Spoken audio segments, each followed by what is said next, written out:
हाँ भाई, मैं यार मेरा भरा मिल पऊगा जींदा उज्जैन ਉਹਦੇ 'ਚ ਹਾਜ਼ਰ ਹੁੰਦਾ ਸੀ। ਉਹਨੇ ਕਿਹਾ जींदा हैगा मिल पऊ जे कोशिश करेगा तो, जे ना की फिर नहीं। ਉਹ ਸਿਆਣੇ ਕਹਿੰਦੇ ਨਾ ਵੀ ਮਰਿਆਂ ਨੂੰ ਤਾਂ ਸਬਰ ਆ ਜਾਂਦਾ, ਜੀਂਦਿਆਂ ਨੂੰ ਸਬਰ ਵੀ ਨਹੀਂ ਆਉਂਦਾ ਹੈਗਾ।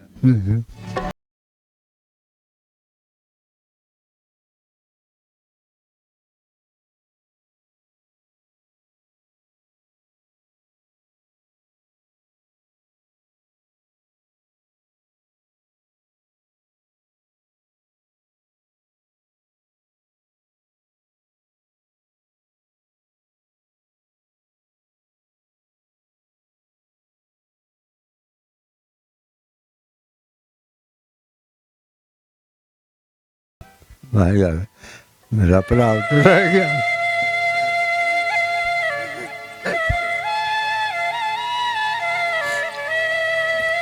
चलो चलती रही गल,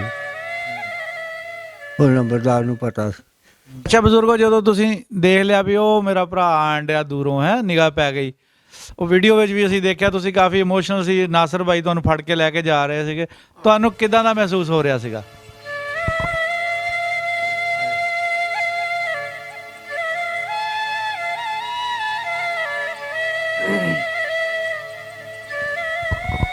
बढ़ गया मैनू तो फिर ये रोनों नहीं हटिया जमा ही, सारे रोन लग गए लोग।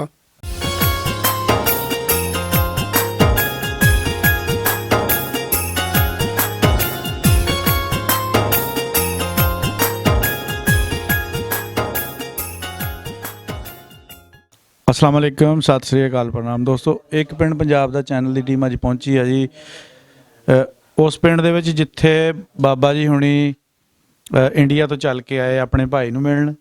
पहले इन्हां दी मुलाकात पंजाबी लहर टीम ने करवाई सी करतारपुर कॉरीडोर ते। इन्हां तो इलावा होर भी बहुत सारियां फैमिलियां जिहड़ियां उत्थे अपने विछड़े हुए रिश्तिਆਂ ਨੂੰ मिल चुकियां आ। इन्हां दी मुलाकात करवाई सी। उस तो बाद इन्हां दा वीज़ा लगा, वीज़ा लगण तो बाद ये हुण अपने भाई नूं उन्हां दे पिंड 255 RB बोगड़ा इत्थे आए आ जी मिलन। ਆਪਾਂ ਇਹਨਾਂ ਕੋਲ ਗੱਲਬਾਤ ਪੁੱਛਣੀ ਆ ਕਿ ਇਹ ਕਿਸ ਤਰ੍ਹਾਂ ਵੀਜ਼ਾ ਲੱਗਾ, ਵੀਜ਼ੇ ਦਾ ਪ੍ਰੋਸੈਸ ਵੀ ਆਪਾਂ ਪੁੱਛਣਾ, ਕਿਉਂਕਿ ਹੋਰ ਵੀ ਬਹੁਤ ਸਾਰੇ ਲੋਕ ਪਾਕਿਸਤਾਨ 'ਚ ਆਉਣਾ ਚਾਹੁੰਦੇ, ਪਾਕਿਸਤਾਨ ਵਾਲੇ ਉੱਥੇ ਜਾਣਾ ਚਾਹੁੰਦੇ। ਚਲੋ ਇਹਨਾਂ ਨਾਲ ਗੱਲਬਾਤ ਹੋਏਗੀ, ਥੋੜ੍ਹਾ ਬਹੁਤਾ ਤਰੀਕੇਕਾਰ ਦਾ ਪਤਾ ਲੱਗ ਜਾਂਦਾ। ਉਸ ਤੋਂ ਬਾਅਦ ਸਾਡੇ ਨਾਲ ਬਾਬਾ ਫਕੀਰੀਆ ਜੀ ਵੀ ਆਏ ਆ, ਉਹ ਵੀ ਬਾਬਾ ਜੀ ਹੁਣਾਂ ਨੂੰ ਮਿਲਣਾ ਚਾਹੁੰਦੇ ਸੀਗੇ। ਇਹਨਾਂ ਨਾਲ ਆਪਾਂ ਸਾਰੀ ਗੱਪਸ਼ਪ ਕਰਦੇ ਹਾਂ ਜੀ। ਸਾਡਾ ਦੇਸ਼ ਪੰਜਾਬ ਚੈਨਲ ਦੀ ਟੀਮ ਚੌਧਰੀ ਅਬਦਰ ਰਸ਼ੀਦ ਸਾਹਿਬ ਵੀ ਸਾਡੇ ਨਾਲ ਮੌਜੂਦ ਆ ਜੀ, ਤੇ ਗੱਲਬਾਤ ਦਾ ਸਿਲਸਿਲਾ ਨਾਲ ਸ਼ੁਰੂ ਕਰਦੇ ਹਾਂ ਜੀ। ਜੀ ਅਸਲਾਮ ਵਾਲੇਕੁਮ ਬਾਬਾ ਜੀ। वालेकुम जी।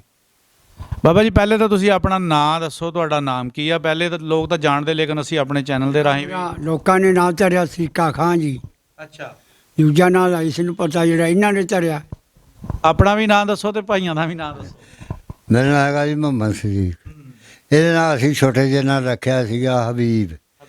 ਉੱਥੇ ਸਿੱਕਾ ਖਾਂ ਬਣ ਗਿਆ। ਉੱਥੇ ਜਾ ਕੇ ਸਿੱਕਾ ਖਾਂ ਬਣ ਗਿਆ। ਸਿੱਕਾ ਖਾਂ ਬਣ ਗਿਆ। जिमीदार कहण लग गए ना चलता। ਅੱਛਾ ਬਾਬਾ ਜੀ, ਆਪਣੀ ਬਰਾਦਰੀ ਜਿਹੜੀ ਹੈ ਨਾ, ਇਹ ਦੱਸੋ ਕਿਹੜੀ ਆ? ਗੁੱਜਰ। ਅੱਛਾ, ਗੁੱਜਰ। ਹਾਂਜੀ। ਗੋਤ ਕਿਹੜੀ ਆ ਆਪਣੀ? ਦੇਦੜ। ਦੇਦੜ। ਇਹ ਸਾਨੂੰ ਦੱਸੋ ਵੀ ਕਿਸ ਤਰ੍ਹਾਂ ਆਪਣਾ ਵਿਛੋੜਾ ਕਿੱਦਾਂ ਪਿਆ ਸੀ, ਉਹ ਸਾਰੀ ਗੱਲਬਾਤ ਜ਼ਰਾ ਦੱਸਿਓ। ਮੈਂ ਦੱਸਦਾ। ਇਹ ਜੀ ਛੋਟਾ ਜਿਹਾ ਸੀਗਾ, ਮੇਰੀ ਮਾਂ ਲੈ ਗਈ ਨਾਨਕਿਆਂ ਦੇ। ਅੱਛਾ 25 ਕੋਹ ਦੂਰ ਸੀ। ਅੱਛਾ। ਇੰਨਾ ਸਫ਼ਰ ਸੀ ਵਿੱਚ 25 ਕੋਹ। ਪਿੰਡ ਕਿਹੜਾ ਸੀ ਆਪਣਾ ਉੱਥੇ? ਜਗਰਾਵਾਂ। ਜਗਰਾਵਾਂ। ਹਾਂਜੀ, ਇਹ 25 ਕੋਹ ਸੀਗੇ। ਇਹਦਾ ਰਿਆਸਤਾਂ ਸੀ ਨਾ, ਉਹ ਮੇਰੀ ਮਾਂ ਲੈ ਕੇ ਇਹਨੂੰ ਮਿਲ ਲਿਆ। ਸਾਨੂੰ ਮਹੀਨਾ ਪਹਿਲੋਂ ਹੀ ਸਾਨੂੰ ਮੁੜ ਕੇ ਵੱਟ ਖਾਣ ਲੱਗ ਗਈ। ਅੱਛਾ। ਕਹਿੰਦੇ ਦੌੜੋ ਪਾਕਿਸਤਾਨ ਨੂੰ। ਹਾਂਜੀ, ਉਹ ਸਾਡੇ 'ਤੇ ਹੱਲਾ ਪੈ ਗਿਆ ਅਤੇ ਪਿਓ ਉੱਥੇ ਮਰ ਗਿਆ ਸਾਡਾ, ਹੈ ਜੀ। ਅਤੇ ਮਾਂ ਤਾਂ ਅੱਗੇ ਨਾਲ ਲੈ ਗਈ ਸੀ ਨਾਨਕਿਆਂ ਦੇ। ਅਤੇ ਅਸੀਂ ਉੱਥੋਂ ਉੱਜੜ ਕੇ ਫਿਰ ਇੱਧਰ ਪਾਕਿਸਤਾਨ 'ਚ ਆ ਗਏ, ਹੈ ਜੀ। ਇਹ ਉੱਧਰ ਰਹਿ ਪਏ। ਇਹ ਉੱਧਰ ਹੀ ਰਹਿ ਗਏ। ਹਾਂਜੀ, ਉਹ ਸਿੱਖਾਂ ਨੇ ਨਾ ਉੱਥੇ ਆਉਣ ਨਹੀਂ ਦਿੱਤੇ। ਉਹਨਾਂ ਨੇ ਕਿਹਾ ਤੁਹਾਨੂੰ ਮਾਰ ਦੇਣਗੇ, ਤੁਸੀਂ ਨਾ ਜਾਇਓ। ਕਿਉਂ? ਇਹ 2 ਘਰ ਸੀ ਉੱਥੇ ਮੁਸਲਮਾਨਾਂ ਦੇ, ਉਸ ਪਿੰਡ ਦੇ ਵਿੱਚ।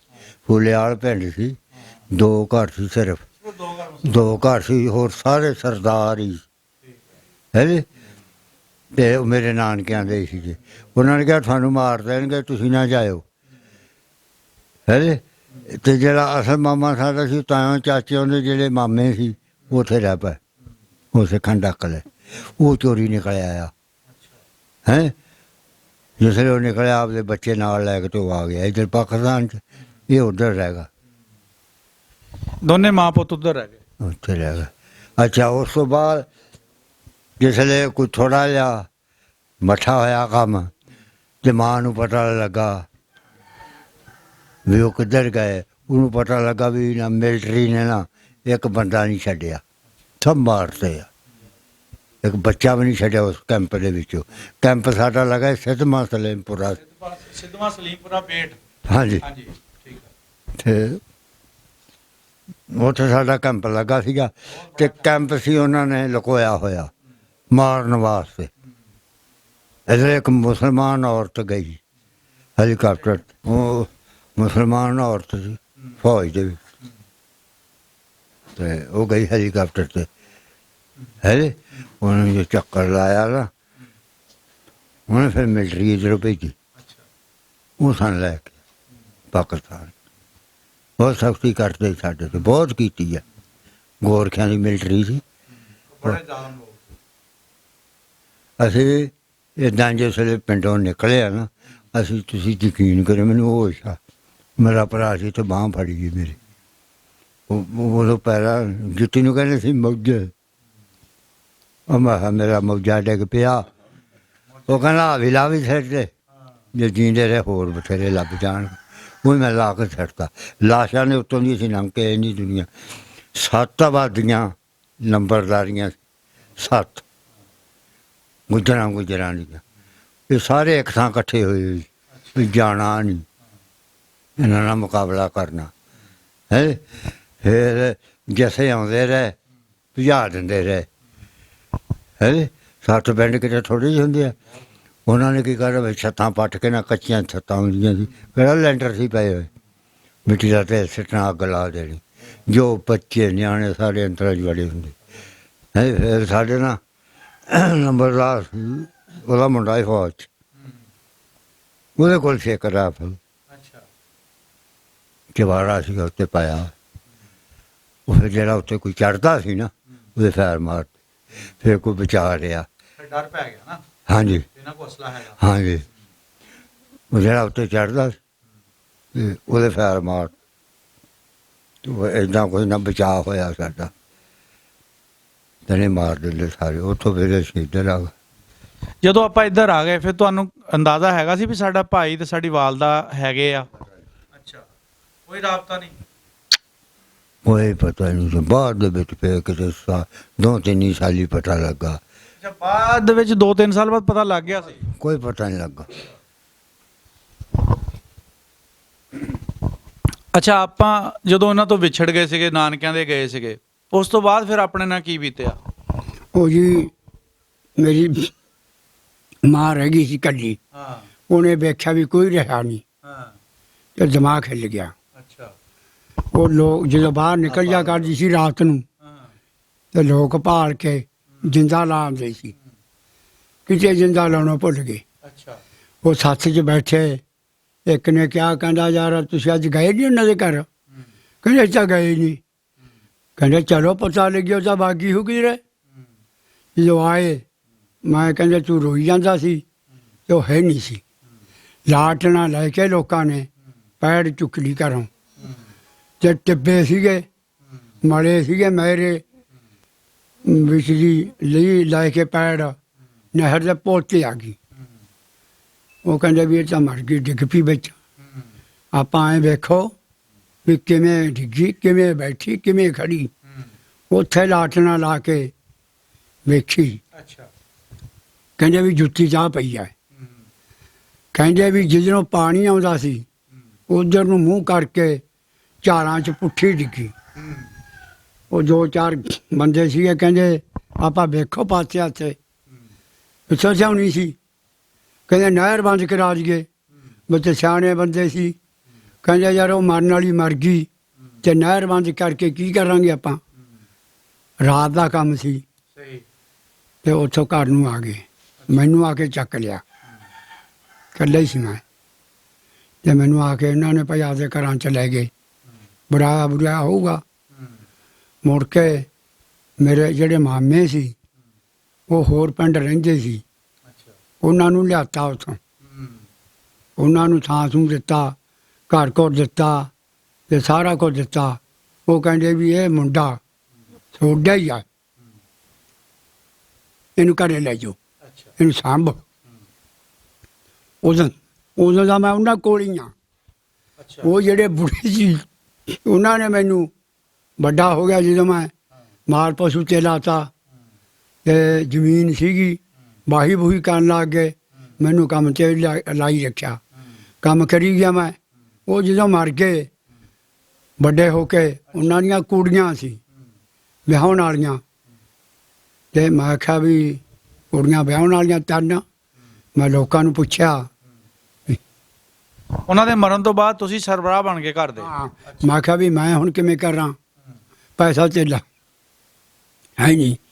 ਮੈਨੂੰ ਕਹਿੰਦਾ ਜ਼ਮੀਨ ਕੀ ਅੱਗ ਲਾਉਣੀ ਆ, ਵੇਚ ਕੇ ਇਹਨਾਂ ਦੇ ਵਿਆਹ ਕਰ, ਅਸੀਂ ਤੇਰੇ ਨਾਲ ਲੱਗਾਂਗੇ। ਫਿਰ ਮੈਂ ਉਹਦਾ ਵੇਚ ਕੇ ਉਹਨਾਂ ਦੇ ਵਿਆਹ ਕਰਤੇ। ਜਿਹੜੇ ਉਹਦੇ ਮੁੰਡੇ ਸੀਗੇ, ਹੁਣ 2 ਮੁੰਡੇ ਉਹਦੇ ਰਹਿੰਦੇ ਆ, ਉਹ ਮੇਰੇ ਮਾਮੇ ਦੇ ਮੰਜੇ ਮੁੰਜੇ 'ਚ ਹੀ ਪਏ ਆ। ਅੱਛਾ ਤੇ ਜਿਹੜਾ ਵੱਡਾ ਮੁੰਡਾ ਸੀ ਉਹਦਾ ਵਿਆਹ ਕੀਤਾ, ਉਹ ਰਿਹਾ 5-7 ਸਾਲ। ਉਹ ਨਾਲੇ ਉਹ ਮਰ ਗਈ ਘਰਾਂ ਵਾਲੀ, ਨਾ ਉਹ ਮਰ ਗਿਆ। ਉਹਨੇ ਮੈਨੂੰ ਆਪਦਾ ਭਰਾ ਬਣਾਇਆ ਸੀ। ਤੇ ਜਿਹੜੇ ਹੁਣ ਉਹਨਾਂ ਦੇ ਗਾਹਾਂ ਜਵਾਕ ਸੀ, ਫਿਰ ਮੈਂ ਉਹ ਪਾਲੇ। ਉਹਨਾਂ ਦੇ ਕੀ ਨਾਂ ਸੀ? ਜਵਾਕਾਂ ਦੇ ਅਲੀ ਸ਼ੇਰ, ਅੱਛਾ ਬੂਟਾ ਤੇ ਕੇਸਰ। ਅੱਛਾ ਉਹ ਬੂਟਾ ਤੇ ਕੇਸਰ ਰਹਿ ਗਏ, ਉਹ ਵੱਡਾ ਮਰ ਗਿਆ। ਤੇ ਉਹਨਾਂ ਦਾ ਜਿਹੜੇ ਜਵਾਕ ਸੀਗੇ ਉਹ ਵੀ ਮੈਂ ਪਾਲੇ। ਫਿਰ ਮੈਂ ਉਹਨਾਂ ਦੇ ਪਾਲ ਕੇ ਵਿਆਹ ਕੀਤੇ। ਜਿਹੜੀਆਂ ਉਹਨਾਂ ਦੀਆਂ ਭੈਣਾਂ ਸੀ ਉਹ ਵੀ ਛੋਟੀਆਂ ਸੀ ਉਦੋਂ, ਉਹਨਾਂ ਦੇ ਵੀ ਵਿਆਹ ਕਰੇ। ਉਹ ਹੈਗੀਆਂ ਹੁਣ ਜਾਂਦੀਆਂ ਆਉਂਦੀਆਂ। ਹੁਣ ਮੈਂ ਬਈ ਉਹ ਆਪਦੇ ਭਤੀਜਾਂ ਕੋਲ ਹੀ ਰਹਿਣਾ। ਯਾਨੀ ਤੁਸੀਂ ਜਦੋਂ ਇਹਨਾਂ ਤੋਂ ਵਿਛੜੇ ਉਸ ਤੋਂ ਬਾਅਦ ਆਪਣੇ ਨਾਨਕਿਆਂ ਕੋਲ ਹੀ, ਆਪਣੇ ਮਾਮਿਆਂ ਕੋਲ ਹੀ ਰਹੇ ਆ? ਹਾਂ, ਉੱਥੇ ਹੀ ਰਹੇ ਆ। ਅੱਛਾ ਉੱਥੋਂ ਫਿਰ ਕੰਡਾ ਬਣਾ ਖੇਤ ਦੇ ਕੋਲੇ। ਉਹ ਇੱਧਰ ਆਈ ਸੀ, ਉਹਦੇ ਭਰਾ ਭਰੂ ਹੋਣਗੇ, ਖੁੱਡੀ ਦੇ ਸੀ ਉਹ। ਅੱਛਾ ਤੇ ਰਹਿਣ ਲੱਗ ਗਏ ਕੰਡਾ ਬੰਨੇ, ਜ਼ਮੀਨ ਜਮੂਨ ਮਿਲੀ ਸੀ। ਉਹਨਾਂ ਨੇ ਇਹਨਾਂ ਨੂੰ ਦੱਸਿਆ, ਅੱਛਾ ਇਹਨਾਂ ਨੇ ਪੁੱਛਿਆ ਹੋਣਾ। ਉਹ ਕਹਿੰਦੇ ਇੱਥੇ ਫਿਰਦਾ ਤਾਂ ਹੁੰਦਾ ਨਹੀਂ, ਆਈਆਂ ਚ ਬਾਣਾ ਚ। ਤੇ ਪੱਕੀ ਗੱਲ ਨਹੀਂ ਕਰੀ ਉਹਨਾਂ ਨੇ। ਇਹਨਾਂ ਤੋਂ ਜਿਹੜਾ ਡਰੈਸ ਲਿਆ ਸੀ ਉਹਨਾਂ ਨੇ, ਉਹ ਮੈਨੂੰ ਸਹੀ ਨਹੀਂ ਦਿੱਤਾ। ਅੱਛਾ ਤੇ ਫੋਟੋਆਂ ਜਿਹੜੀਆਂ ਇਹਨਾਂ ਨੇ ਦਿੱਤੀਆਂ ਸੀ, ਉਹ ਜਿਹੜੀ ਮੇਰੀ ਮਾਮੀ ਸੀ ਉਹ ਜਾਣਦੀ ਸੀ। ਉਹਨੇ ਮੈਨੂੰ ਦੱਸਿਆ, ਕਹਿੰਦੀ ਆ ਤਾਂ ਤੇਰਾ ਭਾਈ ਬੈਠਾ, ਆ ਤੇਰਾ ਮਾਮਾ ਖੜਾ ਸਕਾ, ਆ ਤੇਰੀ ਭੈਣ ਹੈ। ਤੇ ਇਹਨਾਂ ਦੇ ਜਵਾਕਾਂ ਜੱਲਿਆਂ ਦੀਆਂ ਫੋਟੋਆਂ ਸੀਗੀਆਂ, ਉਹ ਹਲੇ ਸਾਂਭੀਆਂ ਪਈਆਂ ਮੇਰੀਆਂ। ਹੁਣ ਮੈਂ ਲੈ ਕੇ ਆਉਣੀਆਂ ਸੀ ਤੇ ਵੱਡਾ ਦਿਨ ਆ ਗਿਆ। ਬੁੜੀਆਂ ਨੇ ਤੋਰਨ ਨਾ ਦਿੱਤੇ ਲੋਕਾਂ ਨੇ, ਤੇ ਉਹ ਭੁੱਲਿਆ ਆ ਮੈਂ ਹੁਣ, ਜੋ ਹਲੇ ਪਈਆਂ ਮੇਰੇ ਕੋਲੇ।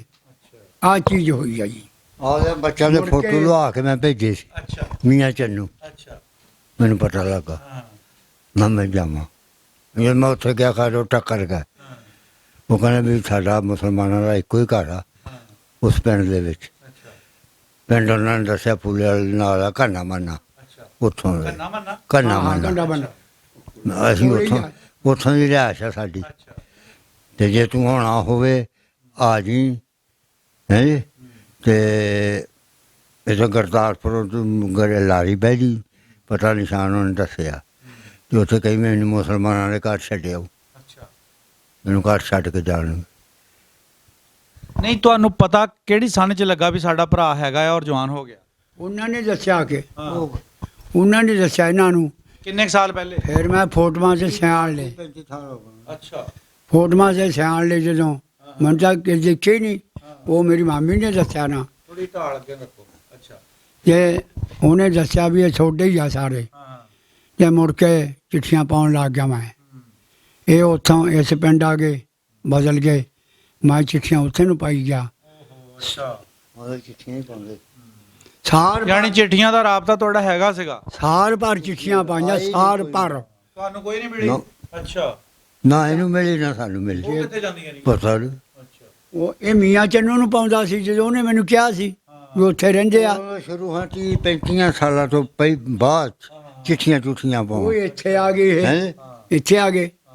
ਜਿਹਦਾ ਇਹਦਾ ਨਾਂ ਹੁੰਦਾ ਮੈਂ ਨਾਂ ਤੇ ਪਾਉਂਦਾ, ਮੈਂ ਉਹ ਹੀ ਪਾਈ ਗਿਆ। ਤੇ ਉੱਥੇ ਖਤਮ ਹੋਈ ਗਈਆਂ। 2 ਸਾਲ ਚਿੱਠੀਆਂ ਪਾਈਆਂ, ਮੈਂ ਕਿਹਾ ਵੀ ਹੁਣ ਨਹੀਂ ਮਿਲਦੇ, ਹੁਣ ਨਹੀਂ ਮਿਲਦੇ। ਫਿਰ ਮੈਂ ਚੁੱਪ ਕਰ ਗਿਆ। ਉਸ ਤੋਂ ਬਾਅਦ ਫਿਰ ਜਦੋਂ ਇੰਨਾ ਕੁ ਰਾਬਤਾ ਹੋਇਆ ਨਾ ਕਿ ਫਿਰ ਨਾ ਅਸੀਂ ਇੱਧਰ ਬੜੀ ਕੋਸ਼ਿਸ਼ ਕੀਤੀ, ਅਸੀਂ ਵੀ ਖੱਤ ਪਾਏ ਆ, ਨਹੀਂ ਪਹੁੰਚਿਆ ਕੋਈ ਵੀ ਨਹੀਂ, ਕੋਈ ਨਹੀਂ ਪਹੁੰਚਿਆ ਖੱਤ।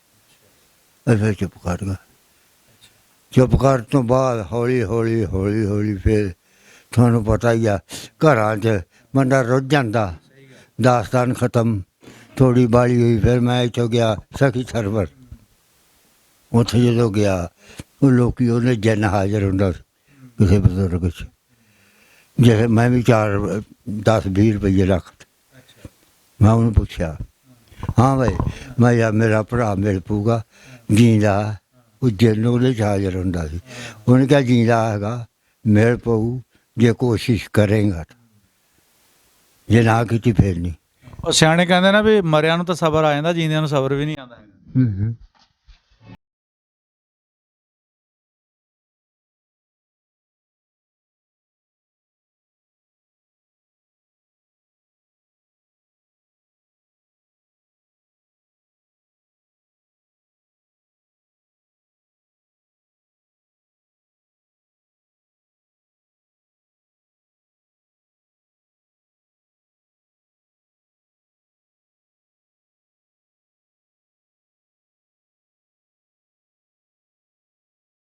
ਹਾਂ ਯਾਰ ਮੇਰਾ ਭਰਾ ਉੱਧਰ ਰਹਿ ਗਿਆ।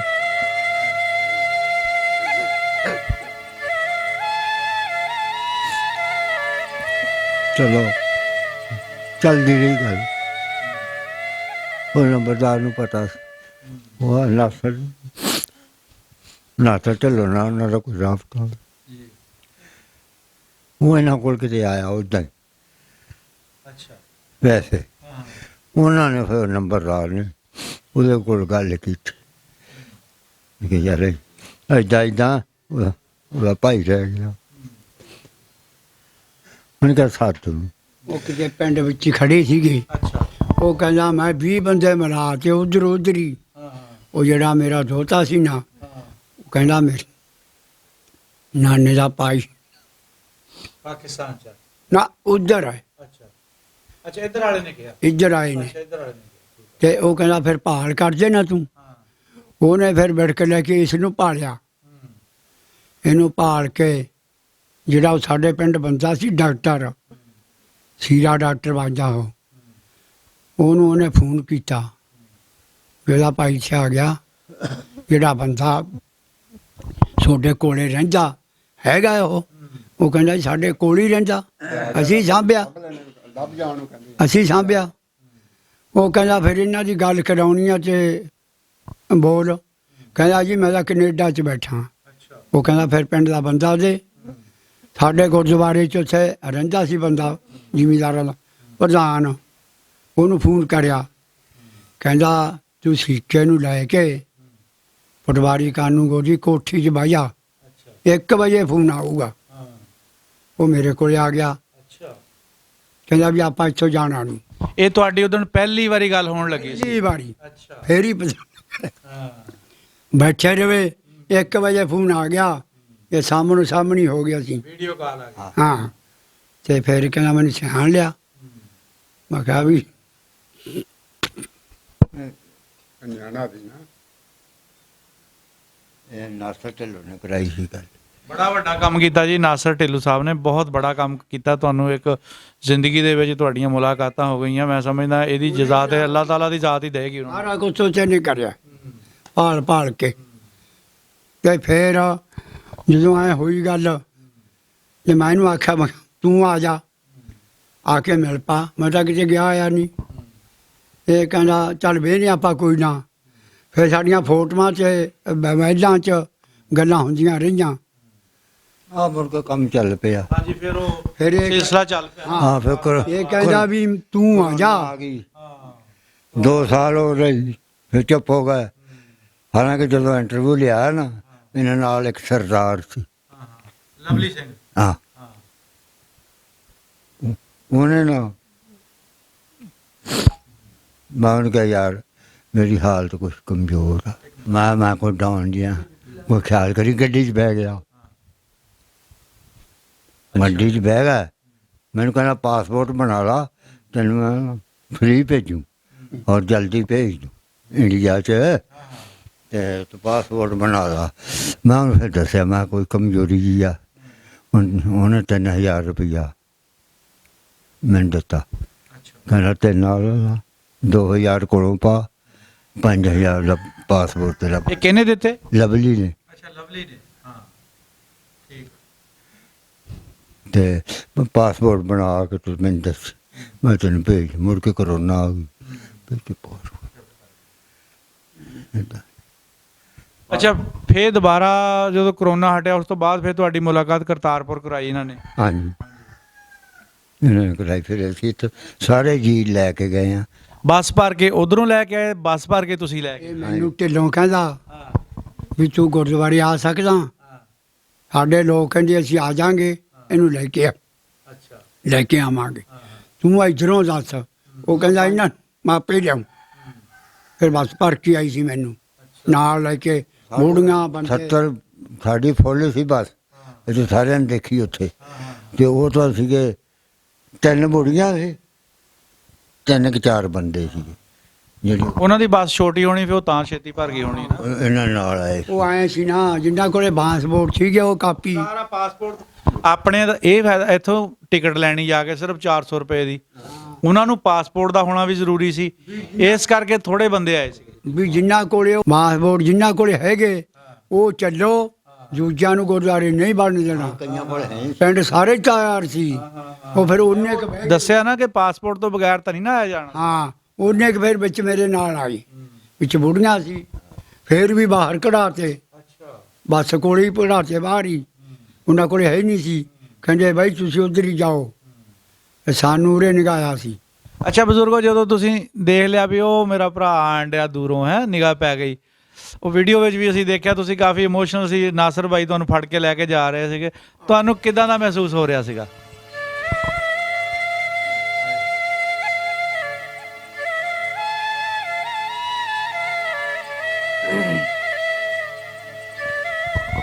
ਨਿਬੜ ਗਿਆ ਮੈਨੂੰ ਤਾਂ ਫਿਰ ਇਹ ਰੋਣੋਂ ਨਹੀਂ ਹਟਿਆ ਜਮਾਂ ਹੀ। ਸਾਰੇ ਰੋਣ ਲੱਗ ਗਏ ਲੋਕ। ਉਹ ਤਾਂ ਜੀ ਦੇਖਣ ਵਾਲੇ ਜਿਹੜੇ ਸੀ ਵੀਡੀਓ ਘਰ ਬੈਠੇ ਦੇਖਦੇ, ਉਹਨਾਂ ਦੀਆਂ ਤਾਹਾਂ ਨਿਕਲ ਗਈਆਂ ਸੀ। ਇਹ ਕੋਈ ਛੋਟਾ ਜਿਹਾ ਕੰਮ ਨਹੀਂ ਸੀ। 74 ਸਾਲ ਬਾਅਦ ਤੁਸੀਂ ਇੱਕ ਦੂਸਰੇ ਨੂੰ ਮਿਲੇ ਸੀ, ਔਰ ਕਾਫੀ ਦੇਰ ਤੋਂ ਤੁਹਾਡਾ ਰਾਬਤਾ ਹੀ ਨਹੀਂ ਸੀ, ਪਤਾ ਨਹੀਂ ਹੈਗੇ ਵੀ ਕਿ ਨਹੀਂ ਹੈਗੇ। ਫਿਰ ਪਤਾ ਲੱਗਾ, ਚਲੋ ਹਾਂ ਹੈਂ। ਤੇ ਫਿਰ ਉੱਥੇ ਮਿਲੇ ਜੀ ਅਸੀਂ। ਫਿਰ ਮੈਂ ਇਹਨੂੰ ਕਿਹਾ, ਮੈਂ ਕਿਹਾ ਸਾਰੇ ਰੋਣ ਲੱਗ ਗਏ, ਕਿਉਂ ਚਿੱਤ ਖਰਾਬ ਕਰਿਆ? ਪਿਓ ਮਰ ਗਿਆ, ਮਾਂ ਮਰ ਗਈ, ਜੇ ਤੂੰ ਮਰ ਜਾਂਦਾ ਚਾਹੇ ਮੈਂ ਮਰ ਜਾਂਦਾ, ਫਿਰ ਕਿਹਦੇ ਕੋਲੇ ਰੋਂਦਾ? ਫਿਰ ਇਹਨੂੰ ਚੁੱਪ ਕਰਾਇਆ ਮੈਂ। ਫਿਰ ਸਾਡੀ ਕੋਈ ਗੱਲਬਾਤ ਨਹੀਂ ਜਾਣੇ ਹੋਈ ਉਨੀ। ਸਮਾਂ ਕਾ ਬਹੁਤ ਘੱਟ ਸੀਗਾ। ਇਹਨਾਂ ਨੇ ਇੱਧਰ ਨੂੰ ਆਉਣਾ ਸੀ, ਅਸੀਂ ਉੱਧਰ ਨੂੰ ਜਾਣਾ ਸੀ। ਚੱਲ ਫਿਰ ਗੱਲਾਂ ਮੈਂ ਮਾੜੀਆਂ ਮੋਟੀਆਂ ਹੋਈਆਂ, ਤੇ ਬਸ ਫਿਰ ਟਾਈਮ ਹੋ ਗਿਆ ਇੰਨਾ। ਕਹਿੰਦੇ ਵੀ 4 ਵਜੇ ਗੁਰਦੁਆਰੇ 'ਚੋਂ ਕੱਢ ਦੇਣਾ। ਸਾਨੂੰ ਕਿਸੇ ਨੇ ਨਹੀਂ ਕਿਹਾ ਵੀ ਵਗ ਜਾਓ, ਹਨੇਰਾ ਹੀ ਹੋ ਗਿਆ ਸੀ। ਇਨਸਾਨ ਸੀ ਨਾ, ਤੁਹਾਡੀ ਮੁਹੱਬਤ ਨੂੰ ਸਮਝ ਲਿਆ ਉਹਨਾਂ ਨੇ। ਹਾਂ, ਹਨੇਰੇ ਹੋਏ। ਅਸੀਂ ਸੁਧਾਰ ਗਏ। ਅੱਛਾ, ਸ਼ਵਾਲ ਗਿੱਲ ਆਇਆ ਸੀ ਇੱਥੇ। ਉਹਨੇ ਕਿਹਾ ਗੱਲ ਸੁਣੋ, ਮੈਂ ਇੱਥੇ ਤੁਹਾਡੇ ਪਿੰਡ ਆਉਣਾ। ਅੱਜ ਕੱਲ੍ਹ ਵੀ ਵਜ਼ੀਰ ਦਾ ਆਉਣਾ ਸੀ, ਉਹਨੂੰ ਕਿੱਦਾਂ ਸਾਂਭਾਂਗੇ? ਉਹ ਕੁਦਰਤੀ ਨੇ ਉਹਨੇ ਇਰਤਕਾਅ ਕਰਨਾ ਕਿਸੇ ਕਾਲਜ ਦਾ। ਉਹ ਕਹਿੰਦਾ ਯਾਰ ਇੱਦਾਂ ਕਰੋ, ਜੇ ਤੁਸੀਂ ਇੱਥੇ ਆ ਸਕਦੇ ਆ ਨਾ, ਇੱਥੇ ਆ ਜਾਓ, ਇੱਥੇ ਇੰਤਜ਼ਾਮ ਆ ਸਾਰਾ। ਚਲੋ ਅਸੀਂ ਕਾਰ ਲਈ ਉੱਥੇ ਚਲੇ ਗਏ। ਉਹਨੇ ਬੜੇ ਪਿਆਰ ਨਾਲ ਸਾਡੀ ਗੱਲ ਸੁਣੀ। ਹਾਂਜੀ, ਵੀਜ਼ੇ ਲਾ ਕੇ ਆ। ਇੱਕ ਸਾਡਾ ਗੰਦਾ ਪਾਣੀ ਆ ਕਬਰਸਤਾਨ ਦਾ, ਆ ਪਿੰਡ ਦੇ ਵਿੱਚ। ਇਹ ਉਹਦੇ ਨਾਲ ਕੀਤਾ, 2 ਮੁਤਾਲਬੇ ਕੀਤੇ ਮੈਂ, ਇੱਕ ਵੀਜ਼ੇ ਲਾ ਕੇ ਆ, ਇੱਕ ਇਹ ਕਿਹਾ। ਉਹਨੇ ਕਿਹਾ ਦਰਖਾਸਤ ਲਿਖ ਕੇ ਦਿਓ, ਛੇਤੀ ਦੋਨੋਂ ਹੀ ਕੰਮ ਕਰ। ਵੀਜ਼ੇ ਦਾ ਕੰਮ ਉਹਨੇ ਕਰਾਇਆ। ਅੱਛਾ ਬਾਬਾ ਜੀ, ਜਦੋਂ ਤੁਸੀਂ ਉਧਰੋਂ ਤੁਹਾਨੂੰ ਲੱਗ ਗਿਆ ਵੀਜ਼ਾ, ਤੁਹਾਨੂੰ ਵੀ ਆਸਾਨੀ ਨਾਲ ਵੀਜ਼ਾ ਲੱਗ ਗਿਆ, ਤੁਹਾਡੀ ਕਿੱਦਾਂ ਰਾਤ ਨੂੰ, ਮਤਲਬ ਕਿੱਦਾਂ ਵੀ ਜਿਹੜੇ ਦਿਨ ਦਿੱਤੇ ਸੀ ਵੀ ਮੈਂ ਕਿਹੜੀ ਘੜੀ ਇਹ ਮੁੱਕ ਜਾਣ ਤੇ ਮੈਂ ਚੱਲ ਜਾਵਾਂ ਪਾਕਿਸਤਾਨ? ਬਰਾਤ ਮਜ਼ਾ ਹੀ ਨਹੀਂ। ਅੱਛਾ, ਕਹਿੰਦੇ ਵੀ ਵੀਜ਼ਾ ਲਾ, ਆਪਣਾ ਬਾਰਡਰ ਖੁੱਲ੍ਹ ਗਿਆ। ਤੇ ਤੜਕੇ ਮੈਂ ਨੇਰੀ ਉੱਠ ਖੜਿਆ, ਮੈਂ ਕਿਹਾ ਚਲੋ। ਮੁੜ ਕੇ ਜਦੋਂ ਅਸੀਂ ਤਿਆਰ ਹੋ ਗਏ, ਫੋਨ ਆ ਗਿਆ ਵੀ ਬਾਰਡਰ ਬੰਦ ਹੋ ਗਿਆ। ਫਿਰ ਰਹਿ ਗਏ, ਫਿਰ ਕਈ ਜਣ ਲੰਘ ਗਏ, ਫਿਰ ਮੈਂ ਢਿੱਲਾ ਜਿਹਾ ਹੋ ਗਿਆ। ਮੈਂ ਕਿਹਾ ਵੀ ਮੇਰਾ ਜਿੱਤ ਖਰਾਬ ਹੋ ਗਿਆ, ਮੈਨੂੰ ਠੀਕ ਹੋ ਜਾਣ ਦਿਓ। ਜੇ ਕਹਿੰਦੇ ਵੀ ਤਿਆਰ ਰੱਖੀ ਸਮਾਨ ਸਾਰਾ, ਪਤਾ ਨਹੀਂ ਕਿਦੋਂ ਤੁਰਨਾ ਪੈ ਜੇ। ਸਹੀ। ਮੈਂ ਕਿਹਾ ਜੀ ਮੈਂ ਤਾਂ ਤਿਆਰ ਹੀ ਹਾਂ। ਤੇ ਮੇਰੇ ਨਾਲ ਜਿਹੜੇ ਬੰਦੇ ਸੀ ਉਹ ਵੀ ਤਿਆਰ ਹੀ ਸੀ। ਮੁੜ ਕੇ ਫਿਰ ਕਹਿੰਦੇ ਵੀ ਬਾਰਡਰ ਖੁੱਲ੍ਹ ਗਿਆ ਤੇ ਤੜਕੇ ਆਪਾਂ 9-8 ਵਜੇ ਨੂੰ ਤੁਰ ਪੈਣਾ। ਫਿਰ ਜੀ ਬੁੜੀਆਂ, ਤੈਨੂੰ ਪਤਾ ਬੰਦੇ ਬੁੜੀਆਂ 3 ਗੱਡੀਆਂ ਲਿਆ ਕੇ ਬਾਹਰ ਚ ਕਢਾਤੀਆਂ। ਉਹ ਆਖੇ ਮੈਂ ਨੀ ਜਾਣਾ, ਆਖੇ ਮੈਂ ਨੀ ਜਾਣਾ। ਯਾਰ ਇੱਕ ਬੰਦਾ ਸੀਗਾ ਗੱਡੀ, ਉਹ ਕਹਿੰਦਾ ਮੈਂ ਲੈ ਜੂ, ਤੁਸੀਂ ਲੈ ਜਾਓ ਘਰ ਨੂੰ। ਉਹ ਸਾਰੇ ਬੰਦੇ ਮੇਰੇ ਨਾਲ ਹੀ ਆਏ ਸੀ। ਮੈਂ ਕਿਹਾ ਵੀ ਤੁਹਾਨੂੰ ਲੰਗਰ ਤਾਂ ਦੇਣਾ ਨਹੀਂ। ਉਹ ਕਹਿੰਦੇ ਅਸੀਂ ਤੈਨੂੰ ਛੱਡਣ ਤਾਂ ਜਾਵਾਂਗੇ ਨਾ। ਤੇ ਉੱਥੇ ਜਿਨ੍ਹਾਂ ਕੋਲ ਮੈਂ ਰਹਿੰਦਾ ਸੀ, ਜ਼ਿਮੀਂਦਾਰਾਂ ਕੋਲੇ, ਉਹ ਸਾਰੇ ਰੋਣ ਲੱਗ ਗਏ। ਤੇ ਚੱਲ ਮੈਨੂੰ ਕਹਿੰਦੇ ਗੱਡੀ 'ਚ ਬੈਠ, ਆਪਾਂ ਚੱਲ ਗਏ, ਲੇਟ ਹੋ ਜਾਾਂਗੇ। ਫਿਰ ਵੀ 11 ਵਜੇ। ਅੱਛਾ ਆਉਂ ਕਰੀ, ਮਿਲ ਕੇ ਆ ਜੀ, ਜ਼ਰੂਰ ਆ। ਰਹਿ ਨਾ ਲਈ ਉੱਥੇ ਕਿਤੇ। ਠੀਕ ਹੈ।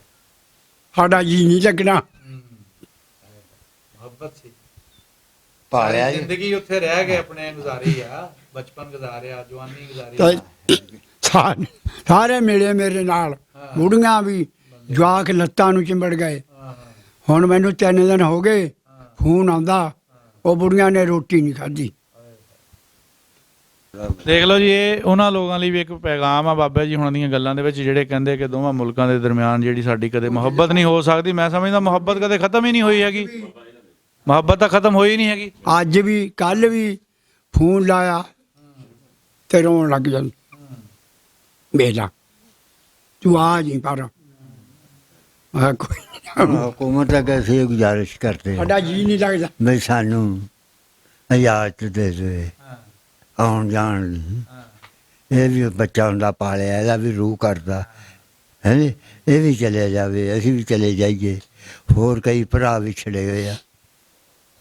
ਇਹ ਤਾਂ ਬਾਬਾ ਜੀ ਅਸੀਂ ਆਪਣੇ ਚੈਨਲ ਦੇ ਰਾਹੀਂ ਬੜੀ ਵਾਰੀ ਇਹ ਇੱਕ ਰਿਕੁਐਸਟ ਕੀਤੀ ਆ ਕਿ ਜਿਹੜੇ ਬੰਦੇ, ਇਹ ਕਾਨੂੰਨ ਵੀ ਮੌਜੂਦ ਆ ਕਿ ਔਨ ਅਰਾਈਵਲ ਵੀਜ਼ੇ ਦਾ ਕਾਨੂੰਨ ਮੌਜੂਦ ਆ ਕਿ ਸਿਆਣੇ ਬੰਦੇ ਜਿਹੜੇ ਸੀਨੀਅਰ ਸਿਟੀਜ਼ਨ ਆ, ਉਹ ਬਗੈਰ, ਮਤਲਬ ਮੈਂ ਸਮਝਦਾ ਕਿ ਇਹਨਾਂ ਨੂੰ ਤੇ ਇੱਕ ਜਿਹੜੀ ਇਹਨਾਂ ਦੀ ਉਹ ਆਧਾਰ ਕਾਰਡ ਆ, ਉਹਦੇ ਤੇ ਹੀ ਇਹਨਾਂ ਨੂੰ ਵੀਜ਼ਾ ਜਿਹੜਾ ਦੇਣਾ ਚਾਹੀਦਾ ਆ। ਪਾਸਪੋਰਟ ਦੀ ਵੀ ਜ਼ਰੂਰਤ ਨਹੀਂ।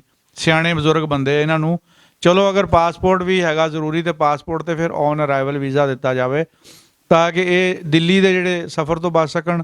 ਇਹਨਾਂ ਨੂੰ ਮੌਕੇ 'ਤੇ ਵੀਜ਼ਾ ਦਿੱਤਾ ਜਾਏ, ਇੱਧਰ ਵਾਲੇ ਉੱਧਰ ਜਾਣ ਤੇ ਉੱਧਰ ਵਾਲੇ ਇੱਧਰ ਆਉਣ। ਇਹ ਸਾਡਾ ਆਪਣੇ ਚੈਨਲ ਦੇ ਰਾਹੀਂ ਅਸੀਂ ਕਈ ਵਾਰੀ ਮਤਲਬ ਮੁਤਾਲਬਾ ਕਰ ਚੁੱਕੇ ਹਾਂ। ਤੇ ਬਾਬਾ ਜੀ ਜਦੋਂ ਤੁਸੀਂ ਇੱਥੇ ਇਸ ਪਿੰਡ ਵਿੱਚ ਆਏ ਆ, ਤੁਹਾਡਾ ਇਸਤਕਬਾਲ ਕਿਸ ਤਰ੍ਹਾਂ ਕੀਤਾ ਲੋਕਾਂ ਨੇ? ਬਹੁਤ ਜ਼ਿਆਦਾ ਕਰਿਆ ਜੀ। ਅੱਛਾ। ਮੈਂ ਗੱਡੀ 'ਚੋਂ ਨਿਕਲ ਨਹੀਂ ਦਿੱਤਾ, ਪਹਿਲਾਂ ਹੀ ਚੱਕ ਲਿਆ। ਹਾਂ, ਬਹੁਤ ਜ਼ਿਆਦਾ। ਰਾਤ ਨੂੰ ਆਏ ਤੁਸੀਂ ਨਾ? ਹਾਂ, ਨੇ ਰਾਜਾ ਹੋ ਗਿਆ ਸੀ। ਉਹ ਸਾਨੂੰ ਨਾ ਇੱਕ ਤਾਂ ਵੱਡੇ ਜਨ ਤੁਰੇ ਸੀ, ਇੱਕ ਪੱਤਰਕਾਰ ਰਾਹ 'ਚ ਆ ਗਏ ਸੀ, ਉਹਨਾਂ ਨੇ ਘੰਟਾ ਲਵਾਤਾ। ਉਹ ਸਾਰੇ ਜਿਹੜੇ ਮੇਰੇ ਨਾਲ ਸੀਗੇ, ਉਹ ਕਹਿੰਦੇ ਸਾਡਾ ਬਾਰਡਰ ਬੰਦ ਹੋ ਜੂ ਯਾਰ, ਅਸੀਂ ਫਿਰ ਕਿੱਧਰ ਜਾਵਾਂਗੇ। ਉਹ ਜਦੋਂ ਪਿੱਛੇ ਖੜਾਤੇ ਤੇ ਮੈਂ ਅੰਦਰ ਆ ਗਿਆ। ਬਾਬਾ ਲੇਟ ਕਿਉਂ ਹੋ ਗਿਆ? ਅੱਛਾ, ਬਾਹਰ ਬੰਦ ਕਰੀ ਜਾਂਦੇ ਆ। ਮੈਂ ਕਿਹਾ ਵੀ ਹੁਣ ਤਾਂ ਮੈਂ ਕੀ ਕਹਿ ਸਕਦਾ, ਤੇ ਮੈਨੂੰ ਕਿਵੇਂ ਕਰੋ ਤੁਸੀਂ। ਇਹ ਪਿੰਡ ਬਣਿਆ, ਇੱਥੇ ਲੰਘਣ ਨੂੰ ਥਾਂ ਨਹੀਂ ਸੀ, ਸਾਰਾ ਪਿੰਡ ਇਕੱਠਾ ਹੋਇਆ। ਸਾਰਾ ਜਮਾ ਢੋਲ ਧਮੱਕੇ, ਉਹਨੇ ਮੇਰਾ ਬਾਜੇ ਵਾਲੇ ਵੀ ਸੱਦੇ। ਅੰਗੂਠਾ ਲਵਾ ਕੇ ਦਬਾ ਦਬ ਤੇ ਮੇਰੇ ਲੀੜੇ ਲੂੜੇ ਰੱਖੇ ਉਹਨਾਂ ਨੇ ਰੇਹੜੀ 'ਚ। ਬਾਬਾ ਰੇਹੜੀ 'ਚ ਬਹਿ ਜਾ ਕੇ ਨਾ, ਉਹ ਖੜੇ ਚੱਕੀ ਜਾਂਦੇ ਸੀ ਮੇਰੇ ਬੰਦੇ ਵੀ ਕੱਲਾ ਕਿਤੇ ਗਿਆ ਨਹੀਂ, ਆਇਆ ਨਹੀਂ, ਕਿੱਧਰ ਗਿਆ। ਨਾ ਮੂਹਰੋਂ ਦੇ ਸਨ ਨਾ ਮਗਰੋਂ ਦੇ ਸੇ। ਮੈਂ ਕਿਹਾ ਬੰਦੇ ਤਾਂ ਹੈ ਹੀ ਨਹੀਂ ਗਏ। ਇਹਨਾਂ ਨੇ ਮੈਨੂੰ ਅੰਦਰ ਬਾੜ ਲਿਆ। ਉਹ ਕਹਿੰਦਾ ਹੋ ਖੜੇ ਸਾਕੀ ਜਾਂਦੇ ਆ ਮਗਰ ਤੇਰੇ। ਉਹ ਸਾਰਾ ਕੁਝ ਕਰਕੇ ਨਿਗਾਹਤਾ ਢਿੱਲੋਂ ਦੇਖ ਲਿਆ ਤੇ ਮੇਰੀ ਸ਼ਾਂਤੀ ਆ ਗਈ ਮੈਨੂੰ। ਤੇ ਆਪਣੇ ਬੰਦੇ ਹੈਗੇ ਆ ਮੂਹਰੇ। ਦੇਖੋ ਜੀ, ਢਿੱਲੋਂ ਸਾਹਿਬ ਨੇ ਜਿਹੜਾ ਕੰਮ ਕਰ ਦਿੱਤਾ, ਮੈਂ ਤਾਂ ਪਹਿਲੇ ਵੀ ਕਿਹਾ, ਦੁਨੀਆ ਤੇ ਕੋਈ ਬੰਦਾ ਇਸ ਚੀਜ਼ ਦਾ ਮੁੱਲ ਨਹੀਂ ਦੇ ਸਕਦਾ। ਅੱਲਾ ਦੀ ਜ਼ਾਤ ਹੀ ਇਸ ਚੀਜ਼ ਦਾ ਅਜਰ ਦੇਗੀ, ਜਜ਼ਾ ਦੇਗੀ, ਇਹਨੂੰ ਸਵਾਬ ਮਿਲੇਗਾ। ਤੇ ਮੇਰਾ ਖਿਆਲ ਆ ਕਿ ਉਹਨਾਂ ਨੇ ਇਸ ਤੋਂ ਇਲਾਵਾ ਹੋਰ ਵੀ ਬਹੁਤ ਸਾਰੇ ਲੋਕ ਜਿਹੜੇ ਆ ਨਾ ਮਿਲਾਏ ਆ। ਹਾਂਜੀ, ਕੱਲ ਵੀ ਇੱਥੇ ਮਿਲ ਕੇ ਗਿਆ। ਮਿਲ ਕੇ ਗਿਆ ਮੈਨੂੰ। ਯਾਨੀ ਉਹਨਾਂ ਨੇ ਵੀ ਤੁਹਾਨੂੰ ਇਕੱਲਿਆ ਨਹੀਂ ਛੱਡਿਆ, ਵੀ ਪਿੱਛੇ ਰੱਖਿਆ ਆ ਵੀ ਬਾਬਾ ਕਿਤੇ ਉੱਧਰ ਨਾ ਜਾਵੇ। ਹੈ ਜੀ ਆਪਾਂ ਗੱਲ ਥੋੜੀ ਜੀ ਕਰਦੇ ਹਾਂ ਪਿੱਛੇ ਦੀ, ਤੁਹਾਡੇ ਪਿੰਡ ਦੀ, ਜਿੱਥੇ ਤੁਸੀਂ ਰਹੇ ਆ, ਜੰਮੇ ਪਲੇ, ਤੁਹਾਨੂੰ ਪਾਲ ਕੇ ਵੱਡਾ ਕੀਤਾ। ਜਿਹੜੇ ਸਿੱਖ ਕਮਿਊਨਿਟੀ ਸੀਗੀ, ਸਿੱਖ ਆਬਾਦੀ ਸੀ, ਲੋਕ ਸੀਗੇ ਸਾਡੇ ਆਪਣੇ ਵੀਰ ਭਰਾ, ਉਹਨਾਂ ਨੇ ਤੁਹਾਡੇ ਨਾਲ ਕਿਸ ਤਰ੍ਹਾਂ ਵਰਤਾਅ ਕੀਤਾ? ਬਹੁਤ ਵਧੀਆ ਕਰਿਆ ਜੀ, ਸਾਂਭਿਆ ਮੈਨੂੰ ਪੂਰਾ। ਅੱਛਾ। ਉਹ ਇਹ ਯਾਦ ਹੀ ਨਹੀਂ ਆਉਣ ਦਿੱਤੇ ਮੇਰੇ। ਬਸ ਉਹ ਉਹ ਗੱਲ ਸੁਣੋ ਹੋ ਰਿਹਾ, ਤੈਨੂੰ ਕੀ ਚਾਹੀਦਾ, ਪੈਸੇ ਕੀ ਲੈਣਾ, ਉਹ ਦੇ ਦਿੰਦੇ ਸੀ। ਬਾਬਾ ਜੀ ਜਿਹੜੇ ਤੁਹਾਡਾ ਬਹੁਤਾ ਖਿਆਲ ਕਰਦੇ ਸੀ, ਆਪਾਂ ਥੋੜਾ ਜਿਹਾ ਦੁਨੀਆ ਦੇ ਸਾਹਮਣੇ ਵੀ ਉਹਨਾਂ ਨੂੰ ਲਿਆਉਣਾ ਚਾਹਾਂਗੇ, ਉਹਨਾਂ ਦੇ ਨਾਵਾਂ ਦਾ ਲੋਕਾਂ ਨੂੰ ਪਤਾ ਲੱਗੇ। ਉਹਨਾਂ ਦੇ ਨਾਂ ਕੀ ਸੀ? ਉਹਨਾਂ ਦਾ ਨਾਂ ਇੱਕ ਤਾਂ ਸੀਰਾ ਡਾਕਟਰ ਸੀ, ਅੱਛਾ। ਇੱਕ ਦਰਸ਼ਨ ਪਟਵਾਰੀ ਕਾਨੂੰਗੋ, ਇੱਕ ਕੌਰੀ ਲੰਬੜਦਾਰ, ਇੱਕ ਨਾ ਰਾਮਾ, ਉਹ ਵੀ ਬਾਹਰ ਮੂਹਰੇ ਸੀ, ਤੇ ਇੱਕ ਪੰਡਤਾਂ ਦਾ ਸਰਪੰਚ ਬਿੱਲੂ, ਉਹ ਬਹੁਤ ਕਰਦਾ ਸੀ। ਡਾਕਟਰ ਇੱਕ ਉਹਦਾ ਮੁੰਡਾ ਸਰਪੰਚ ਸੀ, ਉਹ ਵੀ ਬਹੁਤ ਕਰਿਆ। ਸਾਰੇ ਨਾਲ ਆਏ ਸੀ ਮੇਰੇ, ਤੇ ਡਾਕਟਰ ਹੋਰ ਵੀ ਸੀਗੇ ਬੰਦੇ ਬਹੁਤ ਬਾਹਲੇ। ਡਾਕਟਰ ਦਾ ਵੀ ਕੁਝ ਡਾਕਟਰ ਦਾ ਕੀ ਨਾਂ ਹੈ? ਦਾਤਾ ਸੀਰਾ ਡਾਕਟਰ, ਸੀਰਾ। ਬਹੁਤ ਖਿਆਲ ਕਰਦਾ। ਅੱਛਾ। ਉਹਨਾਂ ਦੇ ਜੀ ਸਾਡਾ ਘਰ ਕੋਲੇ ਸੀ। ਕਰਤਾਰਪੁਰ ਵੀ ਆਏ ਸੀ। ਉਹਨਾਂ ਦੀ ਬੁੜੀਆਂ ਨੇ ਵੀ ਬਹੁਤ ਜ਼ਿਆਦਾ, ਬੁੜੀਆਂ ਨਾਲ ਮੈਂ ਗਾਂ ਨੂੰ ਜਾਣੀ ਨਾ, ਤੁਸੀਂ ਪਿੱਛੇ ਲਮਕੀ ਜਾਂਦੇ ਆ। ਉਹਨਾਂ ਦੀਆਂ ਬੁੜੀਆਂ ਨਾਲ ਆਈਆਂ ਸੀ ਮੇਰੇ, ਅੱਛਾ। ਡਾਕਟਰ ਕੀਆਂ। ਅੱਛਾ। ਹਾਂ, ਬਹੁਤ ਰੋਈਆਂ, ਥੋੜਾ ਢੋਲ ਆ ਕੇ ਰੱਖੋ ਬਾਗਿਆਂ ਨੂੰ। ਬਹੁਤ ਰੋਈਆਂ ਜੀ, ਉਹ ਵੀ ਬਹੁਤ ਰੋਈਆਂ। ਐਵੇਂ ਕਹਿ ਲਈਏ, ਬਾਹ ਮੁੱਕ ਜਾਂਦੀ ਸੀ, ਤੁਸੀਂ ਉਹ ਪਿੱਛੇ ਨੂੰ ਜਾਈ ਜਾਂਦੇ ਆ। ਮੇਰੇ ਆ ਪਰ ਜ਼ਰੂਰ ਆ ਜੀ, ਹਾਂ, ਵਾਪਸ ਆ ਜੀ। ਵੀ ਅਸੀਂ ਤਾਂ ਰੋਣਾ ਹੀ ਰੋਣਾ, ਠੀਕ ਹੈ। ਸਾਡੇ ਘਰ ਵੀ ਰੋਣਗੇ। ਅਸਲ ਤੁਸੀਂ ਉਹਨਾਂ ਦੇ ਇੱਕ ਜੀਆਂ ਤਰ੍ਹਾਂ ਹੀ ਸੀ ਨਾ, ਘਰ ਦੇ ਜੀਆਂ ਤਰ੍ਹਾਂ ਹੀ ਸੀ। ਕਮੀ ਤਾਂ ਫਿਰ ਮਹਿਸੂਸ ਹੁੰਦੀ ਹੈ ਨਾ। ਆਪਣਾ ਵਿਆਹ ਨਹੀਂ ਕਰਾਇਆ? ਕਿਰਾਇਆ ਨੀ। ਕਿਉਂ? ਕਹਿੰਦੇ ਸੀ ਜੀ ਜ਼ਿਮੀਂਦਾਰ, ਕਹਿੰਦੇ ਜਿਹੜਾ ਮਾਮਾ ਤੇਰਾ, ਮੇਰੇ ਕੁੜੀਆਂ ਹੈਗੀਆਂ, ਤੇ ਤੂੰ ਵਿਆਹ ਕਰਾ ਦੇਣਾ ਤੇਰਾ, ਤੇ ਤੈਨੂੰ ਥਾਂ ਅੱਡ ਲੈ ਕੇ ਘਰ ਘਰ ਪਾ ਦਿਆਂਗੇ। ਉਹ ਜਿਹੜਾ ਡਾਕਟਰ ਆਪਣਾ ਹੈਗਾ ਨਾ, ਉਹ ਕਹਿੰਦਾ ਵੀ ਵਿਆਹ ਤੁਹਾਡੇ ਹੁੰਦਾ ਹੈ ਮਾਮਿਆਂ ਦੇ, ਤੇ ਵਿਆਹ ਕਰਾ ਲਾ, ਅਸੀਂ ਤੇਰਾ ਘਰ ਪਾ ਦਿਆਂਗੇ ਅੱਡ, ਅੱਛਾ। ਅੱਡ ਬਹਿ ਜੀ ਤੂੰ, ਤੈਨੂੰ ਜ਼ਮੀਨ ਵੀ ਦੇ ਦਿਆਂਗੇ। ਦੇਖੋ ਦਿੱਤੀ ਵੀ ਸੀ ਉਹਨੇ। ਅੱਛਾ। ਮੈਂ ਆਖਿਆ ਵੀ ਇਹਨਾਂ ਨੇ ਮੈਨੂੰ ਜਵਾਕ ਬਣਾ ਕੇ ਪਾਲਿਆ, ਛੋਟਾ ਜਿਹਾ, ਵਿੱਚੇ ਰਿਹਾ। ਛੋਟਾ ਜਿਹਾ। ਇਹ ਮੇਰੀ ਮਾਮੀ ਨੇ ਖਬਰਾਂ ਮੈਨੂੰ ਦੁੱਧ ਵੀ ਚੰਗਾਇਆ ਹੋਵੇ, ਮੈਂ ਨਹੀਂ ਕਰਾਉਂਦਾ, ਜਮੇ ਨਹੀਂ ਕਰਾਉਣਾ। ਮੈਂ ਕਿਹਾ ਜੇ ਤੇ ਮੱਲੋ ਵੱਡੀ ਕੱਟ ਜਾਓਗੇ ਮੈਂ ਸੌਂ ਹੀ ਵਗ ਜੂੰਗਾ। ਫਿਰ ਹੋ ਗਏ, ਜਵਾਬ ਦਿੱਤਾ, ਫਿਰ ਤਾਂ ਨਹੀਂ ਕਰਾਇਆ। ਮੈਂ ਕਿਹਾ ਮੈਂ ਚੰਗਾ ਨਹੀਂ ਲੱਗਦਾ, ਸਿੱਖਾ ਨਾ, ਸਿੱਖੋਂ ਤੁਸੀਂ। ਮੈਂ ਕਿਹਾ ਮੈਂ ਨਹੀਂ ਕਰਾਉਂਦਾ। ਮੈਂ ਕਿਹਾ ਆ ਇਸ ਗੱਲ ਮਗਰ ਗਿਆ ਮੈਂ ਤਾਂ। ਉਹਨਾਂ ਵਾਲਾ ਹੀ ਮਜ਼ਾ ਉਹ ਤੇ ਕੰਮ ਕਰਿਆ। ਨਹੀਂ, ਉਹਨਾਂ ਦੇ ਮਜ਼ਹਬ 'ਚ ਨਹੀਂ ਗਏ, ਉਹਨਾਂ ਦੇ ਵਿੱਚ ਰਹਿੰਦੇ ਸੀ। ਜਾਂ ਘਰ ਦੇ ਵਿੱਚ ਨਾਨਕਿਆਂ ਦੇ, ਮਾਮਿਆਂ ਦੇ ਰਹਿੰਦੇ ਸੀ ਨਾ, ਵੀ ਉਹ ਸਮਝਦੇ ਸੀ ਵੀ ਮੈਂ ਭੈਣਾਂ ਹੀ ਆ ਮੇਰੀਆਂ, ਮੈਂ ਇਹਨਾਂ ਨੂੰ ਨਹੀਂ ਕਰਾਉਣਾ। ਨਹੀਂ ਦਿਲ ਮੰਨਿਆ ਹੈਗਾ। ਹੋ ਸਕਦਾ ਕਿ ਮੈਨੂੰ ਦੁੱਧ ਪਿਆਇਆ ਹੋਵੇ। ਇਹ ਮੇਰਾ ਮਾਂ ਪਿਓ ਹੀ ਬਣ ਗਿਆ। ਬੱਚਾ ਸੀ। ਹਾਂਜੀ ਹਾਂਜੀ। ਜੇ ਤਾਂ ਦੁੱਧ ਪੀਤਾ ਹੋਵੇ ਫਿਰ ਤਾਂ ਬਾਬਾ ਨਹੀਂ ਰਿਸ਼ਤਾ ਹੋ ਸਕਦਾ, ਇਸਲਾਮ ਦੇ ਅਕੋਰਡਿੰਗ ਵੀ ਨਹੀਂ ਹੋ ਮੇਰੇ ਸਕਦਾ। ਮਨ 'ਚ ਹੀ ਗੱਲ ਇਹ ਵੜ ਗਈ ਕੁਦਰਤੀ। ਉਹ ਢਿੱਡ 'ਚ ਵੜ ਗਈ। ਤੇ ਹੋ ਸਕਦਾ ਰੋਂਦਾ ਸੀ, ਛੋਟਾ ਜਿਹਾ ਸੀ, ਮਾਂ ਛੱਡ ਕੇ ਚਲੀ ਗਈ, ਉਹਨੇ ਫਿਰ ਚੱਕ ਲਿਆ। ਇੱਦਾਂ ਦਾ ਵਾਕਿਆ ਹੋਇਆ। ਅੱਛਾ, ਫਿਰ ਆ ਪਗੜੀ ਵਾਲਾ ਸਿਲਸਿਲਾ ਉਹਨਾਂ ਵਿੱਚ ਰਹਿੰਦੇ ਆ ਸਾਰੇ, ਮਤਲਬ ਸਾਨੂੰ ਹੁਣ ਪਤਾ ਨਹੀਂ ਲੱਗ ਸਕਦਾ ਕਿਸੇ ਵੀ ਬੰਦੇ ਨੂੰ ਵੀ ਸਰਦਾਰ ਆ ਜਾਂ ਤੁਸੀਂ ਗੁੱਜਰ ਆ, ਮੁਸਲਮਾਨ। ਤੇ ਪਗੜੀ ਵਾਲਾ ਸਿਲਸਿਲਾ ਉਦੋਂ ਹੀ ਸ਼ੁਰੂ ਕਰ ਲਿਆ ਸੀ? ਉਹਨਾਂ ਨੇ ਬਣਾ ਬੰਨ ਸਿਖਾਇਆ ਮੈਨੂੰ। ਅੱਛਾ। ਮੈਂ ਤਾਂ ਪੱਗ ਪੁੱਗ ਨਹੀਂ ਬੰਨਦਾ ਸੀ, ਮੰਨਣੀ ਚਾਹੀਦੀ ਹੈ ਦੁਪੱਟਾ ਜਿਹਾ ਰੱਖਦਾ ਸੀ, ਤੁਰਿਆ ਜਾਂਦਾ, ਬਲੇਟ ਕੇ ਤੁਰ ਪੈਂਦਾ ਸੀ। ਦੁਆ ਸਾਫਾ ਖੇਤ ਵਗ ਜਾਂਦਾ ਸੀ, ਖੇਤੋਂ ਘਰੇ ਕੱਖ ਪੱਠਾ ਲਿਆਉਂਦਾ ਸੀ, ਹਾਲ ਵਾਹੁੰਦਾ ਸੀ, ਪਾਣੀ ਧਾਣੀ ਲਾਉਂਦਾ ਸੀ। ਐਡਾ ਸ਼ੌਂਕ ਨਹੀਂ ਇਹ ਉਹਨਾਂ ਨੇ ਕਰਿਆ। ਉਹ ਜਿਹੜਾ ਪਟਵਾਰੀ ਦਾ ਮੁੰਡਾ ਨਾ, ਉਹ ਪੱਗ ਬੰਨ੍ਹਦਾ। ਇੱਕ ਇਹ ਜਿਹੜਾ ਸੀਰਾ ਡਾਕਟਰ ਹੈ, ਉਹ ਬਾਹਲੀ ਪੋਚਵੀਂ ਪੱਗ ਬੰਨ੍ਹਦਾ। ਉਰੇ ਆ ਓਏ, ਪੱਗ ਬੰਨ੍ਹ ਕੇ ਦੇਵਾਂ। ਪਿਆਰ ਨਾਲ। ਹਾਂਜੀ ਹਾਂਜੀ। ਪਿਆਰ ਕਰਦੇ ਆ। ਪਿਆਰ ਤੁਸੀਂ ਤਾਂ ਫਿਰ ਸਾਂਝੇ ਬੰਦੇ ਸੀ ਨਾ ਪੂਰੇ ਪਿੰਡ ਦੇ ਹੀ। ਹਾਂ, ਸੋਹਣਾ ਕਰ ਲਾ। ਉਹਨਾਂ ਨੇ ਪੱਗ ਬੰਨ੍ਹਣ ਸਿਖਾ ਹੀ ਦਿੱਤਾ ਸੀ ਮੈਨੂੰ। ਮੈਂ ਕਹਿੰਦਾ ਛੱਡ ਪਰੇ, ਐਵੇਂ ਕੰਨ ਘੁੱਟੀ ਜਾਂਦੇ ਹੋ। ਹੈਂ, ਉਹ ਫਿਰ ਆਦਤ ਹੋ ਜਾਂਦੀ ਨਾ, ਜਿਹੜਾ ਬੰਦੇ ਨੂੰ ਆਦਤ ਹੋ ਜਾਂਦੀ, ਉਹ ਤਾਂ ਫਿਰ ਉਹਦੀ ਬਾਡੀ ਪਾਰਟ ਬਣ ਜਾਂਦਾ, ਜਿਸਮ ਦਾ ਹਿੱਸਾ ਹੀ ਬਣ ਜਾਂਦਾ ਹੁੰਦਾ। ਉਹਨੂੰ ਕੋਈ ਨਹੀਂ ਮਹਿਸੂਸ ਹੁੰਦਾ ਕਿ ਮੇਰੇ ਸਿਰ ਤੇ ਵਜ਼ਨ ਆ। ਕੰਮ ਉਹਨਾਂ ਦਾ ਕਰਦਾ, ਪੱਠੇ ਪਾਉਣਾ, ਜੋ ਵੀ ਕਰਦਾ ਹੈ ਜੀ। ਤੇ ਭਾਂਡੇ ਮੇਰੇ ਵੱਖਰੇ ਆ, ਆਪ ਧੋਣੇ, ਆਪ ਰੋਟੀ ਖਾਣੀ। ਉਹਨਾਂ ਨੂੰ ਮੈਂ ਇਹ ਕਿਹਾ ਹੋਇਆ ਪਟਵਾਰੀ ਨੂੰ ਵੀ ਮੇਰੇ ਭਾਂਡਿਆਂ ਨੂੰ ਤੂੰ ਨਹੀਂ ਹੱਥ ਦਾਰੂ ਲਾਉਣਾ ਪੀਂਦਾ ਸੀ ਜੀ। ਸ਼ਰਾਬ ਪੀਣਾ ਝਟਕਾ ਵੀ ਖਾਂਦੇ ਸੀ। ਮੈਂ ਕਿਹਾ ਮੇਰੇ ਭਾਂਡੇ ਨੂੰ ਹੱਥ ਨਾ ਲਾਇਓ। ਠੀਕ ਆ ਇਹ ਤਾਂ ਪਰਹੇਜ਼ ਨਾ ਕਰਦਾ ਮੈਂ ਨਹੀਂ ਕਰਨਾ। ਮੈਂ ਕਿਹਾ ਉਹ ਉਹ ਮੈਨੂੰ ਇੱਥੇ ਨਹੀਂ ਖਾਣਾ ਹੈ ਵਿੱਚ ਕਹਿੰਦੇ ਯਾਰ ਜਿਹੜੇ ਮੁਸਲਮਾਨ ਹੋ ਤੁਸੀਂ ਗੁੱਜਰ, ਤੁਹਾਡਾ ਇੰਨਾ ਪੱਕਾ ਕਿਉਂ ਹੈ? ਸਾਡੇ ਦਾ ਕੋਈ ਪੱਕਾ ਨਹੀਂ। ਮੈਂ ਤੁਸੀਂ ਨਾ ਰੱਖੋ, ਸਾਡਾ ਤਾਂ ਪੱਕਾ ਹੀ ਰਹੂ। ਬਾਬਾ ਇਹ ਪਤਾ ਸੀ ਕਿ ਮੈਂ ਗੁੱਜਰ ਹਾਂ? ਮੈਨੂੰ ਹਾਂਜੀ ਮਾਮੇ ਨੂੰ ਦੱਸਿਆ ਨਾ ਮਾਮੀ ਨੇ ਉਹਨਾਂ ਨੇ ਦੱਸਿਆ ਸੀ ਨਾ ਮੈਨੂੰ, ਇਹਨਾਂ ਨੇ ਕਬਰਸਤਾਨ ਕਰਨਾ 4 ਕਿੱਲਿਆਂ ਦਾ ਸਾਡਾ। ਫਿਰ ਇਹ ਕਹਿੰਦੇ ਵੀ ਤੁਹਾਡਾ ਮਜ਼ਹਬ ਸਹੀ ਆ। ਅਮਦਾਦ ਵੀ ਦਿੰਦੇ ਆ, ਮਸਜਿਦ ਕਰਨਾ ਸ਼ੁਰੂ ਕੀਤੀ ਹੋਈ ਆ। ਲੋਕਾਂ ਨੇ ਬਹੁਤ ਅਮਦਾਦ ਦਿੱਤੀ ਮਸਜਿਦ। ਉਹਨੇ ਕਿਹਾ ਠੀਕ ਹੈ ਆਪਦੀ ਇਬਾਦਤ ਕਰੋ, ਅਸੀਂ ਨਹੀਂ ਡਾਕਦੇ।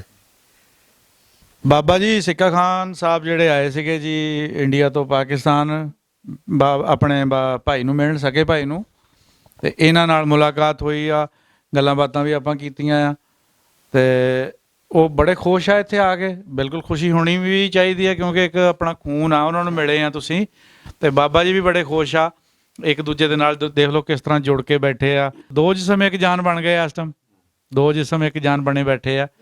ਤੇ ਅਸੀਂ ਦੁਆ ਕਰਦੇ ਹਾਂ ਕਿ ਅੱਲਾਹ ਪਾਕ ਇਹਨਾਂ ਨੂੰ ਇਸੇ ਤਰ੍ਹਾਂ ਹੀ ਸਿਹਤ, ਤੰਦਰੁਸਤੀ ਔਰ ਲੰਬੀ ਜ਼ਿੰਦਗੀ ਦੇਵੇ। ਇਹਨਾਂ ਦਾ ਜਿਹੜਾ ਇੱਕ ਮਹਿਰੂਮੀ ਸੀਗੀ ਇਕੱਠੇ ਰਹਿਣ ਦੀ, ਇਕੱਠੇ ਟਾਈਮ ਗੁਜ਼ਾਰਨ ਦੀ, ਉਹ ਅੱਲਾਹ ਦੀ ਜ਼ਾਤ ਇਹਨਾਂ ਦੀ ਬਰਕਤ ਇਸ ਤਰ੍ਹਾਂ ਪਾ ਦੇਵੇ ਵੀ ਇਹਨਾਂ ਦੀ ਕਮੀ ਪੂਰੀ ਹੋ ਜਾਵੇ। ਠੀਕ ਹੈ ਜੀ। ਇਹਨਾਂ ਦਾ ਆਉਣ ਜਾਣ ਜਿਹੜਾ ਉਹ ਖੁੱਲ੍ਹ ਜਾਵੇ। ਹਕੂਮਤਾਂ ਵੀ ਕੁਛ ਇਸ ਬੰਨੇ ਥੋੜ੍ਹਾ ਜਿਹਾ ਸੋਚਣ, ਕੋ ਆਸਾਨੀਆਂ ਪੈਦਾ ਕਰਨ ਕਿ ਇਹ ਜਿਹੜੇ ਬਜ਼ੁਰਗ ਆ ਇਸ ਉਮਰ ਦੇ ਹਿੱਸੇ ਵਿੱਚ ਇਹਨਾਂ ਨੇ ਕੀ ਕਰ ਲੈਣਾ। ਕੋਈ ਨੁਕਸਾਨ ਨਹੀਂ ਕਿਸੇ ਦਾ ਵੀ ਕਰਨਾ ਸਿਵਾਏ ਪਿਆਰ ਵੰਡਣ ਤੋਂ। ਇਹ ਇੱਕ ਦੂਸਰੇ ਦੇ ਮੁਲਕਾਂ 'ਚ ਆਉਣ ਜਾਣ ਤਾਂ ਕਿ ਪਿਆਰ ਮੁਹੱਬਤ ਨੂੰ ਫਰੋਗ ਮਿਲੇ ਔਰ ਨਫ਼ਰਤਾਂ ਜਿਹੜੀਆਂ ਖਤਮ ਹੋਣ। ਇਨਸ਼ਾਅੱਲਾ ਜੀ ਫਿਰ ਕਿਸੇ ਹੋਰ ਪ੍ਰੋਗਰਾਮ 'ਚ ਨਵੇਂ ਬਜ਼ੁਰਗਾਂ ਨਾਲ ਤੁਹਾਡੀ ਖਿਦਮਤ 'ਚ ਹਾਜ਼ਰ ਹੋਵਾਂਗੇ ਜੀ। ਨਾਲ ਇਹ ਵੀ ਦੱਸਦੇ ਜਾਂਦੇ ਜੀ ਇਸ ਪ੍ਰੋਗਰਾਮ ਤੋਂ ਬਾਅਦ ਅਸੀਂ ਇੱਕ ਖੁੱਲ੍ਹੀ ਮਹਿਫਿਲ ਕਰਨੀ ਆ ਬਜ਼ੁਰਗਾਂ ਦੀ ਗੱਲਬਾਤ ਦੀ। ਬਾਬਾ ਫਕੀਰੀਆ ਜੀ ਵੀ ਆਏ ਆ, ਉਹ ਵੀ ਆਪਾਂ ਰਿਕਾਰਡ ਕਰਕੇ ਨਾ ਇੱਕ ਇਸ ਇੰਟਰਵਿਊ ਤੋਂ ਹਟ ਕੇ ਉਹ ਜਿਹੜੀ ਮਹਿਫਿਲ ਆਪਾਂ ਕਰਾਂਗੇ ਉਹ ਵੀ ਤੁਹਾਡੇ ਰੂਬਰੂ ਕਰਾਂਗੇ ਜੀ। ਰੱਬ ਰੱਖਾ ਜੀ।